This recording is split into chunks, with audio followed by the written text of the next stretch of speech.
మాల్దీవ్స్ అధ్యక్షుడు మొహమ్మద్ మొయిజ్జు ఎలాగైతే దారిలోకి వచ్చాడో, నేపాల్ ప్రైమ్ మినిస్టర్ బాలేంద్ర షా ఏ విధంగా అయితే బుద్ధొచ్చిందో నేపాల్కి, ఇప్పుడు Bangladesh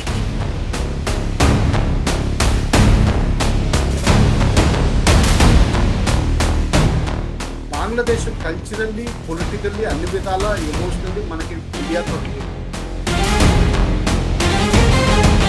so 1600 megawatt captive power supply Bangladesh దాదాపు 8 to 10% యాక్చువల్ పవర్ సప్లైలో పడుతుంది. చైనీస్ ప్రజెన్స్ ఎప్పుడు స్పైయింగ్కి వాడతారు కాబట్టి. నమస్తే. తాజాగా భారత్తో కయ్యం పెట్టుకుని నేపాల్కి బాగా బుద్ధొచ్చింది. ఎందుకు ఇలా మాట్లాడానని చెప్పి బాలేంద్ర షా తల పట్టుకోవాల్సినటువంటి పరిస్థితి వచ్చింది. భారత ప్రభుత్వం తీసుకున్నటువంటి ఒక్క నిర్ణయంతో అక్కడ కొన్ని వందల ఫ్యాక్టరీలు మూతపడ్డాయి, వేల మంది ఉద్యోగాలు కూడా కోల్పోయారు. బాలేంద్ర షా చేసినటువంటి తప్పు వల్ల, తన యాంటీ ఇండియా మైండ్ సెట్ వలన. ఈ రోజున బంగ్లాదేశ్ కూడా భారత్తో కాళ్ల బేరానికి వస్తోంది. బంగ్లాదేశ్లో తీవ్రమైనటువంటి పవర్ క్రైసిస్ కనిపిస్తోంది. కొన్ని ప్రాంతాల్లో, ఇంక్లూడింగ్ క్యాపిటల్ ఢాకా సిటీలో కూడా 8 to 10 అవర్స్, 8 నుంచి 10 గంటల పాటు పవర్ క్రైసిస్. ఎక్కడ చూసినా అంధకారం కనిపిస్తోంది. తారిక్ రహమాన్ ప్రధానమంత్రి అయిన తర్వాత చైనాకు దగ్గర అవుతున్నాడే తప్ప భారతదేశానికి విషయంలో అంత అనుకూలంగా లేడు. మాకు చైనానే ఫస్ట్, ఆ తర్వాతే భారత్ అనేటువంటి వైఖరిని తను ప్రదర్శిస్తూ వస్తున్నాడు. భారతదేశం అతను గెలిచినప్పుడు కంగ్రాచులేట్ చేసింది. ప్రధానమంత్రి మోదీ గారు కూడా కంగ్రాచులేట్ చేస్తూ మెసేజ్ పెట్టారు.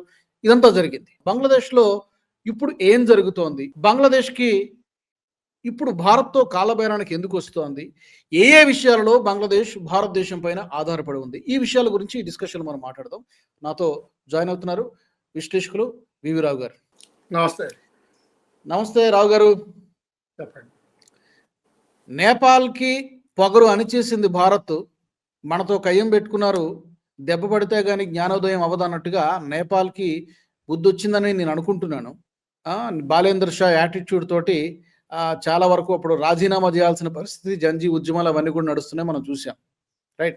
ఇప్పుడు బంగ్లాదేశ్లో తారిక్ రహమాన్ కూడా ఏమైనా జ్ఞానోదయం అయిందా? ఈ కరెంటుకు విషయంలో ఇప్పుడు భారతదేశాన్ని అడుక్కునేటువంటి పరిస్థితి వచ్చిందని చెప్పి మనం మీడియా రిపోర్ట్స్ అవన్నీ కూడా చూస్తున్నాం.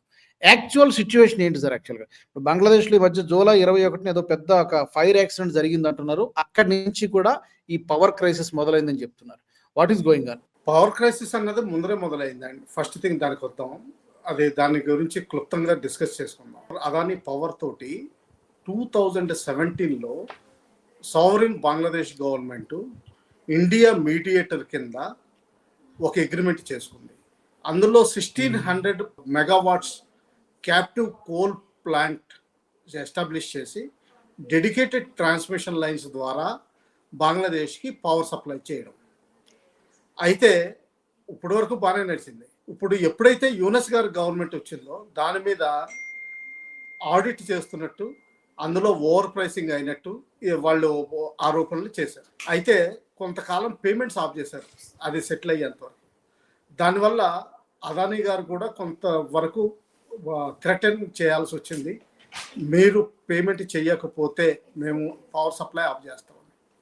అందులో భాగంగానే ఆఫ్ చేసినట్టు నాకు కనిపిస్తుందండి. ఎందుకంటే పేమెంట్స్ మాత్రం అవ్వలేదు. చాలా ఇయర్స్, 1 year పైగా ఇప్పుడు అయిపోయింది. ఆగస్టులో హసీనా గారు బయటికి రావడం, అప్పటి నుంచి పేమెంట్స్ జరగలేదు. So 1600 megawatt captive power supply బంగ్లాదేశ్కి దాదాపు 8 to 10% యాక్చువల్ పవర్ సప్లైలో పడుతుంది. సో అంత పవర్ సప్లై కట్ అయింది, direct coal based power supply. ఇంకా దాని తర్వాత వాళ్ళకి చాలా power plants, LNG based power plants ఉన్నాయి లోకల్గా. అవి ఖతార్ నుంచి ఎల్ఎన్జి సప్లై లేకపోవడం వల్ల భారత్కి అయితే సత్తా ఉంది, ఎట్టి పరిస్థితుల్లోనూ ఎంతో కొంత తీసుకురాగలిగాం హార్ముజ్ జలసంధి నుంచి. బంగ్లాదేశ్కి ఆ సత్తా లేకపోవడం వల్ల అది రాలేకపోతుంది. సో ఓపెన్ మార్కెట్లో వేరు దేశాల నుంచి కొనుక్కోవాల్సి వస్తుంది. సో అసలే యుఎస్ఏ నుంచి కొనాల్సి వస్తుంది. వీళ్ళేమో చైనీస్ క్యాంప్లో ఉండడం వల్ల యుఎస్ఏ అటువంటి మంచి సబ్సిడైజ్ రేట్ ఇచ్చే ప్రసక్తి లేదు. దానితోడు ఫైర్ యాక్సిడెంట్లు జరిగినాయి. ఆ ఫైర్ యాక్సిడెంట్లో డ్యామేజ్ అవడం, తర్వాత ఇన్అడిక్వేట్ క్రూడ్ మెటీరియల్ సప్లై వల్ల వాళ్ళ పవర్ సప్లై మళ్ళీ దిగిపోయింది. దానివల్ల విపరీతంగా క్రైసిస్ వచ్చింది. దీనితో పాటు లక్కీలీ వాళ్ళకి almost textile factories 1 year back మూతపడ్డాయి. ఓకే. అవి ఎందుకు మూతపడ్డాయంటే ఇండియా నుంచి కాటన్ సప్లై ఆగిపోయింది. మహమ్మద్ యూనస్ వల్లే కదా ఇప్పుడు అంత అతను అక్కడి నుంచి వచ్చిన తర్వాత. మహమ్మద్ యూనస్ గారి కొంచెం హిస్టరీలోకి వెళ్తే మనం కొన్ని పాయింట్స్ గుర్తుపెట్టుకోవాలండి. ఆయనకి నోబెల్ ప్రైజ్ బంగ్లాదేశ్ పెట్టిన రికమెండ్ చేసినా కానీ ఇండియా హ్యాండ్ కూడా చాలా వరకు ఉంది అందులో. ఎందుకంటే రికమెండేషన్స్ వస్తే అది ఈజీ అవుతుంది. ఎస్, యుఎస్ఏ నుంచి కూడా సబ్స్టాన్షియల్ డీప్ స్టేట్ ఆయనకి హెల్ప్ చేసింది. అయితే ఇద్దరికి, ఒక లేడీకి ఒక యూనస్ గారికి జాయింట్ గా ఇచ్చారు. అందులో యాక్చువల్లీ ప్రధాన పాత్ర ఆ లేడీది. అయితే ఈయన పబ్లిక్ రిలేషన్స్ మంచి ఎక్సర్సైజ్ చేయడం వల్ల ఈయన బాగా పేరు తెచ్చుకున్నారు. ఈయన మీద కూడా కరప్షన్ కేసులు, తర్వాత మనీ లాండరింగ్ కేసు ఆడిట్ లో దొరికినాయి. ఇంటర్నేషనల్ ఆడిట్ లో కూడా దొరకడం వల్ల ఆయన చాలా బాధపడాల్సి వచ్చింది. అప్పుడు హసీనా గారు ఆయనకి యాక్చువల్గా హెల్ప్ చేయలేదు. దానివల్ల ఆయన హసీనా గారి మీద చాలా కోపంతో చాలా పనులు చేశారు. ఆవిడ్ని వెళ్ళగొట్టిన తర్వాత ఎప్పుడైతే జమాతే ఇస్లామీ ప్లస్ యూత్ ఆపద్ధర్మ గవర్నమెంట్ నిలబెట్టారో అప్పుడు హసీనా గారి మీద పగ తీర్చుకున్నారు యాక్చువల్గా ఆయన. అందులో భాగంగానే పాకిస్తాన్ నుంచి ఐఎస్ఐ బ్యాక్ టెర్రరిస్టులు, ఐసిస్ క్యాడర్స్ వీళ్ళందరినీ డిప్లొమాటిక్ మిలిటరీ ఛానల్ ద్వారా తీసుకురావడం, ఇటువంటి పనులు చేయడం. తర్వాత డైరెక్ట్ ఎయిర్ ఫ్లైట్స్ అంతకుముందు లేనప్పుడు ఇప్పుడు అవి పునరుద్ధరించడం. అలాగే Pakistan chief of staff, joint committee staff ఆయన్ని విజిట్ పర్మిట్ చేయడం, క్వార్టర్ మాస్టర్ జనరల్ని పర్మిట్ చేయడం, ఐఎస్ఐ సెల్ని ప్రాపర్గా బంగ్లాదేశ్లో ఏర్పాటు చేయడం, ఇవన్నీ జరిగినాయి. మనం ఒకటి గుర్తుపెట్టుకోవాలండి, తారిక్ రహమాన్ గారు 2000 to 2007 ఎప్పుడైతే షేక్ హసీనా గారి గవర్నమెంట్ ఉందో అప్పుడు జమాతే ఇస్లామీకి చాలా సన్నిహితులు అయ్యారు. వాళ్ళ ఆఫీస్ నుంచి ఆపరేట్ చేశారు. అక్కడే ఆయన మీద కరప్షన్ కేసులు రావడం, ఆయన లండన్ వెళ్ళిపోవడం జరిగింది. సో ఆయన చాలా సన్నిహితంగా ఉంది. అందులో భాగంగానే ఆయన మీద ప్రెషర్ పాకిస్తాన్ ద్వారా, జమాతే ఇస్లామీ హ్యాండిల్ ద్వారా, ఆయన ఐఎస్ఐ ఆఫీస్ ద్వారా చాలా ప్రెషర్ వస్తుంది. అసలు మొహమ్మద్ యూనస్ కి నోబెల్ పీస్ ప్రైజ్ రావడమే అమెరికా దీర్ఘకాలిక ప్రణాళికలో భాగంగా జరిగింది. ఎప్పుడైనా పనికొస్తాడులే ఇతనని చెప్పి ముందుగానే అమెరికానో లేకపోతే డీప్ స్టేట్నో అతను ముందుగానే ఒక అవార్డు ఇప్పించి, ఆ తర్వాత అమెరికా మాట వినలేదు కాబట్టి ఈమె ప్రభుత్వాన్ని కూల్చేసి అక్కడ చీఫ్ అడ్వైజర్ గా తీసుకొచ్చి మొహమ్మద్ యూనస్ ని ప్లాంట్ చేశారు అనేది కాన్స్పిరసీ. చాలా మొత్తం ఆయన డీప్ స్టేట్ని ఎవరైతే ఇండస్ట్రియలిస్టులు సపోర్ట్ చేస్తున్నారో ఫిలాంథ్రపికల్ యాక్టివిటీస్ కింద వాళ్ళందరినీ ఫిజికల్గా చాలాసార్లు కలవడం జరిగింది. తర్వాత మనం ఒకటి గుర్తుపెట్టుకోవాలండి, Nobel peace prize especially most misused peace prize in the world. ఎక్కడైతే అండర్ డెవలప్డ్ కంట్రీస్లో లేకపోతే డెవలపింగ్ కంట్రీస్లో ఎస్టాబ్లిష్డ్ గవర్నమెంట్కి ఆపోజిట్గా ఎవరైతే ఆపరేట్ చేస్తారో, ఎస్పెషల్లీ అమెరికన్ ఇంట్రెస్ట్కి ప్రోగా ఎవరైతే ఆపరేట్ చేస్తారో, లేకపోతే అమెరికన్ ఇంట్రెస్ట్ కాకపోయినా కానీ యూరోపియన్ ఇంట్రెస్ట్కి రాదర్ వైట్ మ్యాన్కి ఎవరు బాగా హెల్ప్ చేస్తారో వాళ్ళకి ఇవ్వడం జరుగుతుంది. అలాగే మీరు బుక్కర్ ప్రైజు ఇటువంటివి చూసినా కానీ ఇవి కూడా అరుంధతి రాయ్, రాణా వీళ్ళకే వస్తాయి. అంటే వాళ్ళు ఏం చేస్తారంటే వీళ్ళని ఫ్యూచర్గా ఈ అవార్డ్స్ ఇచ్చి వీళ్ళని ఫ్యూచర్గా టూల్గా వాడుకుంటారు. అరవింద్ కేజ్రీవాల్కి ఇచ్చిన రామన్ మ్యాగ్సెసే అవార్డు కూడా అటువంటిదే. అది మనం గుర్తుపెట్టుకోవాలండి. ఎస్పెషల్లీ ఫిజిక్స్, కెమిస్ట్రీ వీటిలో అయితే చాలా వరకు నోబెల్ పీస్ ప్రైజ్లు ఆబ్జెక్టివ్గా ఉంటాయి. అందులో కూడా జనరల్గా డెవలపింగ్ కంట్రీస్కి, డెవలప్డ్ కంట్రీస్కి చాలా తేడా చేస్తారు వాళ్ళు, అందులో సందేహం ఏం లేదు. సో ఆ విధంగా యూనస్ గారికి వచ్చింది. ఆయన క్లవర్గా ప్లాంట్ కింద వాడుకున్నారు. లేకపోతే దేశాన్ని అడ్మినిస్ట్రేషన్ చేయడానికి నోబెల్ పీస్ ప్రైజ్ అన్నరికి ఏమీ సంబంధం లేదని. ఆ టైంలో యాక్చువల్గా కావాల్సింది మంచి అడ్మినిస్ట్రేటర్ కావాల్సి ఉంటుంది. లా అండ్ ఆర్డర్ మెయింటైన్ చేసి తిరిగి ఎలక్షన్స్ కండక్ట్ చేయగలిగే అడ్మినిస్ట్రేటర్ కావాలి. యూనస్ గారిలో అది అటువంటిది ఏది లేదు. అది మనం గుర్తుపెట్టుకోవాలి. తర్వాత ఆయనకి హసీనా గారి మీద ఉన్న కక్షతోటి ఇంటర్నేషనల్ క్రైమ్స్ అని ఓ ట్రిబ్యునల్ ఏర్పాటు చేసి డెత్ పనిష్మెంట్ ఇన్ అబ్సెన్షియా ఇచ్చారు. ఇది పొలిటికల్ అనుకుందాం మనం. ఎందుకంటే ఈవిడ వెనక్కి వెళ్ళిన తర్వాత డిసెంబర్లో ఫస్ట్ ఆవిడకి రైట్ ఆఫ్ అప్పీల్ ఉంటుంది సుప్రీంకోర్టులో. దీనికి తర్వాత ఏం జరుగుతుంది అన్నది బయట సుప్రీంకోర్టు అటువంటి జడ్జెస్ వేరే విధంగా కన్సిడర్ చేస్తారు. స్పెషల్లీ ఆర్డర్డ్ ట్రిబ్యునల్స్ వేరుగా చూస్తాయి. అవన్నీ కంగారు కోర్ట్స్ లాగా ఉంటాయి. మన చుట్టుపక్కల దేశాలన్నిటికీ కూడా భారత్ సహాయం చేస్తోంది. నేపాల్కి కానీ, చిన్న చిన్న దేశాలు శ్రీలంక కానీ, ఈవెన్ అలాగే ఇప్పుడు బంగ్లాదేశ్కి కానీ డిపెండెన్సీ కూడా ఉంది. బంగ్లాదేశ్కి అయితే నేను విన్నదాని ప్రకారము పవర్ విషయంలో మన అవసరం ఉంది. కాటన్ విషయంలో, రైస్ విషయంలో, పెట్రోలియం ప్రొడక్ట్స్ విషయంలో, హెల్త్ కేరు, ఎడ్యుకేషను ఇలా చాలా దేశాల్లో భారతదేశం పైన బంగ్లాదేశ్ ఆధారపడి ఉంది. ఇంత డిపెండెన్సీ ఉన్నా కూడా చైనా వాడి అండ చూసుకుని మొత్తానికి వాళ్ళు ఎగిరెగిరి పడ్డారు. గతంలో ఉన్న మొహమ్మద్ యూనస్ కానీ, ఇప్పుడు ప్రధానమంత్రిగా ఉన్నటువంటి తారీఖ్ రెహమాన్ కూడా. ఇప్పుడు అక్కడ పవర్ క్రైసిస్ వచ్చేసరికి ఇప్పుడు భారత్ గుర్తొచ్చిందా? ఇప్పుడు మనం భారత్ సహాయం చెయ్యాలా, చేయకూడదా? చేయాలండి. ఈ రోజు కాకపోతే ఈ పొలిటికల్ డైనమిక్స్ ఎలా ఉంటాయంటే మన ఇండియాలోనూ కూడా చూస్తాం. ఫ్రెండ్స్ ఫోర్స్ అవ్వడానికి, ఫ్రెండ్స్ అవ్వడానికి చాలా తక్కువ సమయం పడుతుంది. ఎందుకు చేయాలంటారు? ఒకటి ఉందండి, బంగ్లాదేశ్ 4000 కిలోమీటర్స్ పైన బోర్డర్ అంతా యాక్చువల్ ఇండియాతోటే ఉంది. అటు బే ఆఫ్ బెంగాల్ చూసుకుంటే సముద్రం ద్వారా కూడా మనతోటే ఉంది. కేవలం కొంత పోర్షన్ తప్పితే కానీ మయన్మార్ తోటి ఇంకెవరితోటి సంబంధం లేదు. పవర్ సప్లై అన్నది మన దేశమే చేయగలదు. ఇంకా సెకండ్ థింగ్, ఆప్షన్ లేదండి అందులో.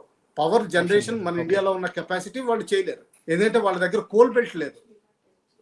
హైడ్రో ఎలక్ట్రిసిటీ జనరేట్ చేయగలిగే హై ఏరియాస్ లేవు. జనరల్గా హైడ్రో ఎలక్ట్రిసిటీ జనరేట్ చేయడానికి మీకు టైడల్ ఎనర్జీ నుంచి కొంతవరకు జనరేట్ చేయొచ్చు, కానీ మామూలుగా అయితే కొండ ప్రాంతాలు కావాల్సి ఉంది. అటువంటి కొండ ప్రాంతాలు వాళ్ళ దగ్గర లేవు. సెకండ్ థింగ్, ఎల్ఎన్జి ఎంత ఇంపోర్ట్ చేసుకుని వాళ్ళు ప్రొడ్యూస్ చేయగలుగుతారు. ఇంకా రెండవది చూస్తే బంగ్లాదేశ్ కల్చరల్లీ, పొలిటికల్లీ, అన్ని విధాల ఎమోషనల్లీ మనకి ఇండియాతో లింక్డ్. 71 తరంలో మనకి వాళ్ళకి లిబరేషన్ ఇప్పించాం వెస్ట్ పాకిస్తాన్ జులుం నుంచి. సెకండ్ థింగ్, వాళ్ళు గుర్తుపెట్టుకోవాల్సింది ఏంటంటే నెట్ ఇంపోర్ట్ స్టేట్. అంటే ఆహార ధాన్యాలు మనం సప్లై చేస్తున్నాం.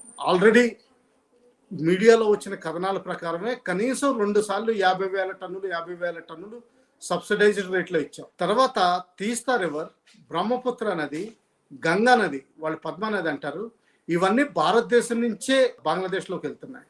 అంటే ఏంటంటే వాళ్ళకున్న టోటల్ వాటర్ రిసోర్సెస్ అన్ని ఇండియా కంట్రోల్ చేయగలదు కావాలనుకుంటే, నిజంగా కావాలను. యాక్చువల్లీ బ్రహ్మపుత్రలో మనకి పెద్ద ప్రాబ్లం లేదు, తీస్తా వాటర్లో కూడా ప్రాబ్లం లేదు, ఒక్కటి తప్పించి దానికి ఉన్న కెనాల్స్కి లైనింగ్ కోసం సింపుల్ కాంట్రాక్ట్ చైనాకి ఇచ్చారు. దానివల్ల ఏంటంటే మన సిలిగురి కారిడార్కి దగ్గరలో చైనీస్ ప్రజెన్స్ కనిపిస్తుంది.